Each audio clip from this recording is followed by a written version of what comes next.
Last Shabbat, Roli and I, amongst 48 other members of BJ, made their way to Kikar Hatufim, the hostage square for Kabbalat Shabbat, where this melody was one of many that were sung that evening. It was a rainy, actually every day we were there, it rained, which somewhat fit the mood of the country. It was rainy. Normally they have a couple of hundred people there for Kabbalat Shabbat outside in the square, but we were in the tent, a tent that had the hostage pictures just like we have in our own sanctuary in the chairs, and they had them pasted on the walls. And we spent Kabbalat Shabbat with Beit Tfilah Yisraeli, Rabbi Esteban Gottfried, friend and partner, and it was the first moments of the trip really that I think sunk in where we really were. The trip had begun at lunchtime, and Roli and I had arrived the night before. So it was finally when we were seated and heard all these melodies, Israeli melodies, Kabbalat Shabbat melodies, that it kind of made the way into the soul that we were not back in New York, and that the life of what was happening in Israel was very much alive in ways that I think I had been longing to feel but had been afraid to feel in many ways. I was very trepidatious about going because I knew my heart would be torn open in ways that it hadn't yet been.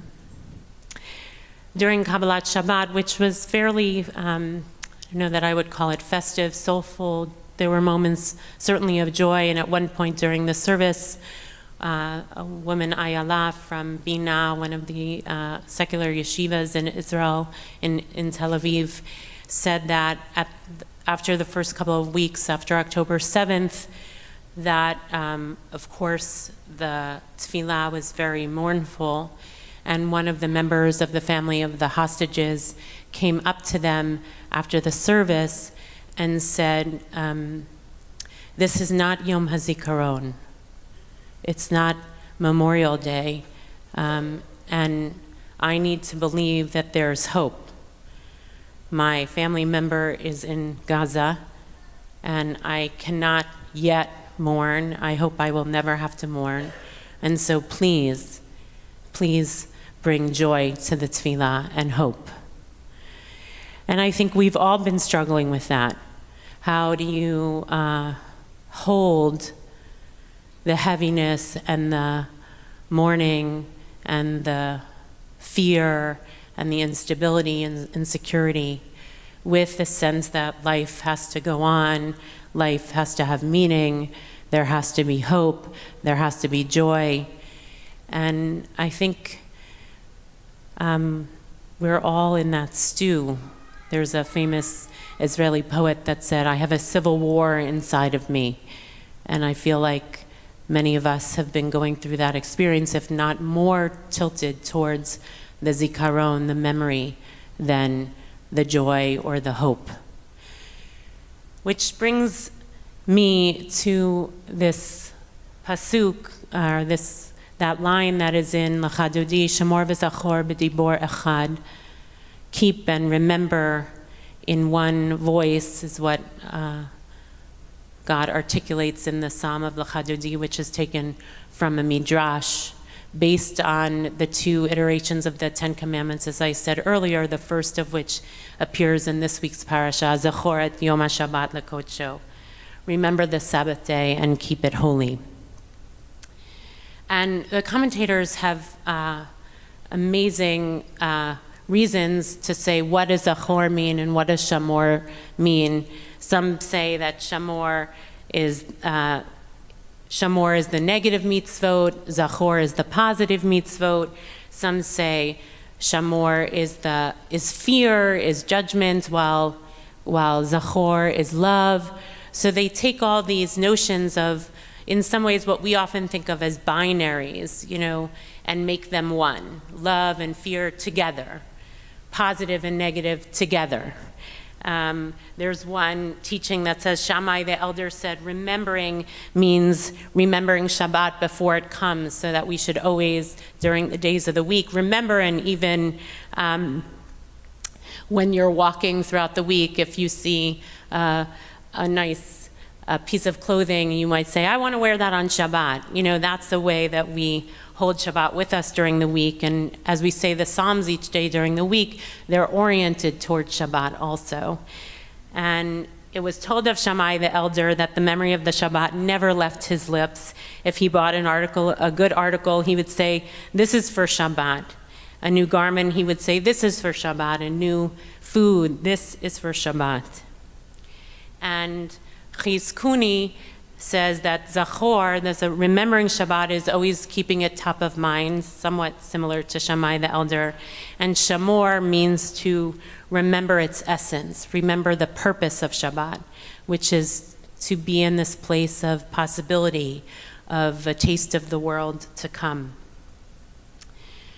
And another idea of the Zachor is, according to a Midrash, the Shabbat actually saves Adam from being killed after he eats of the fruit of the garden, and essentially says that Shabbat saved Adam's life, and so we should remember that Shabbat really saves us. And so all these notions of what Shamor and Zachor means, and I was thinking about this story of what the woman said at Kikar HaChatufim, the hostage square, about the Zecher and the Shamor, that we've been carrying a lot of memories. I think most of us can't get out of the memory of October 7th. It's just, it feels like there's nothing before October 7th.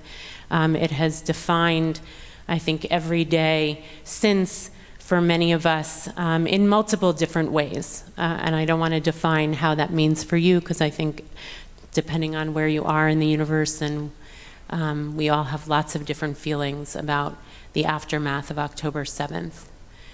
And so we've been kind of stuck with this memory of what happened that sometimes makes not enough room for the Shamor, for what it means to preserve the essence of Shabbat too.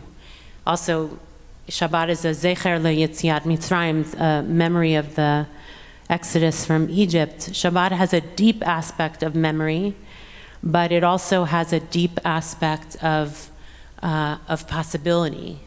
It is also the Zecher L'Maaseh Bereshit, a remembrance of the creation, of the act of creation. And so the fact that the Chadodi, the Midrash, and the Torah itself has these two ideas that are fused into one, I think is a prodding to say life isn't all one thing, right? Like, we can't live only in one place. We aren't only one aspect of who we are. The tradition is not all one thing or another. One day is not all memory, and it is not all sadness. It is also something else. In the course of a day, even when you're mourning, you find you can laugh too. We're not all one thing. And in some way, the fact that God is able to utter these two words at one is an aspiration to be able to hold multiplicity even in ourselves, that's something that we might aspire to, the divinity to not just be one thing. And I think we need that prodding right now. It was a very hard week in Israel. It's a very heavy place. It's a very sad place. It's a very broken place. People are very afraid, not just Israeli Jews. Palestinians are deeply afraid in many different ways, and not to mention the people of Gaza who we wouldn't meet because we can't meet them.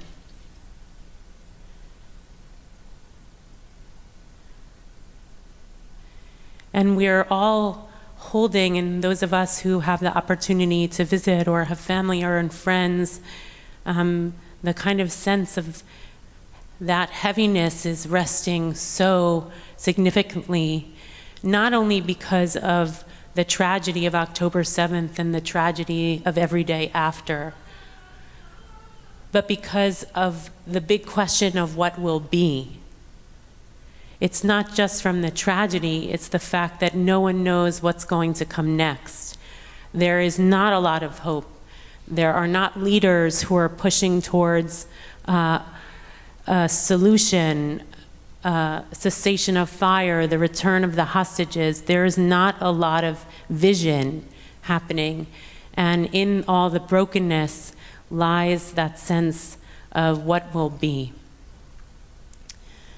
And that's where I come back to this duality aspect, that it means in some way that we have to uplift that sense of the shamor, the purpose of what we're here to do and here to be, and that Shabbat is at the essence an invitation to affirm, even with the memories of that we hold, and some of them very hard ones, that there has to be a companion to that, that says there is purpose, there is a vision.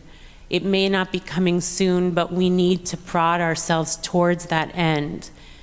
A religious life is not one that just mourns. It's not one that just has memory.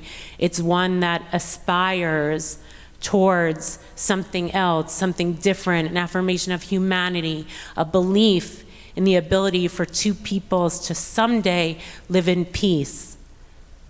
A belief that across from the river to the sea, that every human being wants to live a good life.